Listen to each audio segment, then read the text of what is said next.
আচ্ছা, কখনো কি ভেবে দেখা হয়েছে আমাদের হাতে থাকা যে কোনো একটা পণ্য ঠিক কতটা লম্বা পথ পাড়ি দিয়ে এখানে এসে পৌঁছায়? চলুন, আজ আমরা সেরকমই একটা খুব সাধারণ জিনিসের অসাধারণ এক বিশ্বযাত্রার গল্প দেখব, একদম শুরু থেকে শেষ পর্যন্ত।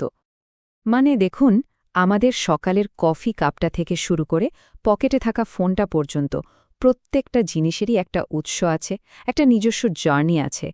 কিন্তু আমরা কজনই বা সেই গল্পটা জানতে একটু থামি। চলুন, আজ তেমনই একটা পণ্যের গল্পে ডুব দেওয়া যাক। ধরুন, খুবই সাধারণ দেখতে একটা হাতে বোনা ঝুড়ি। এর সাদামাটা চেহারার পেছনে কিন্তু লুকিয়ে আছে এক জটিল আর দীর্ঘ বিশ্বভ্রমণের আখ্যান।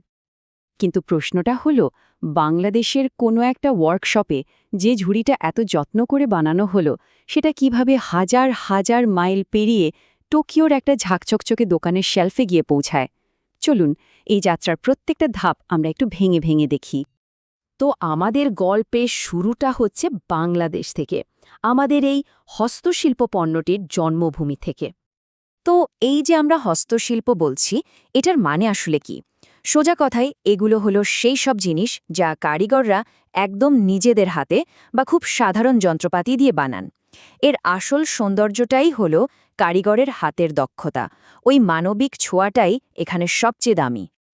আর বাংলাদেশের এই শিল্পখাত নিয়ে সবচেয়ে অবাক করার মতো তথ্যটা কি জানেন? কারা এটাকে চালাচ্ছে?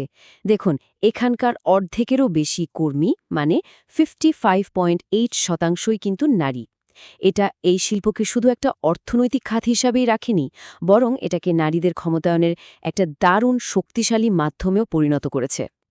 আচ্ছা, ঝুড়ি তো বানানো হলো, কিন্তু এরপরের ধাপটা হলো এটাকে বিশ্ববাজারে নিয়ে যাওয়া। আর এর জন্য দরকার একটা খুব গুরুত্বপূর্ণ চুক্তি, মানে ক্রেতা আর বিক্রেতার মধ্যে একটা আন্তর্জাতিক বোঝাপড়া। দেখুন, বিশ্ব বাণিজ্যে দুটো শব্দ প্রায়ই শোনা যায়, সিআইএফ আর এফওবি। শুনতে ছোট লাগলেও এগুলোর ভূমিকা কিন্তু বিশাল। এই শিপিং চুক্তিগুলোই একদম পরিষ্কার করে দেয় যে পণ্য পাঠানোর কোন পর্যায়ে কার দায়িত্ব ঠিক কতটা থাকবে। তাহলে এই সিআইএফ আর এফওবি এর মধ্যে আসল পার্থক্যটা কোথায়? ব্যাপারটা খুব সহজ। সিআইএফ চুক্তিতে জিনিসটা ক্রেতার দেশের বন্দরে পৌঁছানো পর্যন্ত সব খরচ আর ঝুঁকি থাকে বিক্রেতার।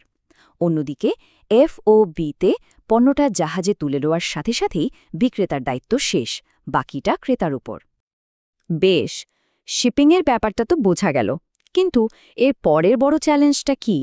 টাকা পয়সার লেনদেন, মানে এক দেশ থেকে আরেক দেশে টাকাটা নিরাপদে আসবে কিভাবে, এটাও কিন্তু এই পাজলের একটা খুব গুরুত্বপূর্ণ অংশ। আন্তর্জাতিক ব্যবসায় টাকার লেনদেনের মূলত দুটো জনপ্রিয় উপায় আছে। একটা হলো লেটার অফ ক্রেডিট বা এলসি, আরেকটা টেলিগ্রাফিক ট্রান্সফার বা টিটি। এলসিকে অনেকটা ব্যাংকের দেওয়া একটা গ্যারান্টির মতো ভাবতে পারেন, মানে টাকা পাওয়ার নিশ্চয়তা আছে, খুবই নিরাপদ, কিন্তু প্রক্রিয়াটা একটু জটিল। আর টিটি হলো সরাসরি ব্যাংক ট্রান্সফার, খুব দ্রুত, কিন্তু বিক্রেতার জন্য এখানে ঝুঁকিটা একটু বেশি।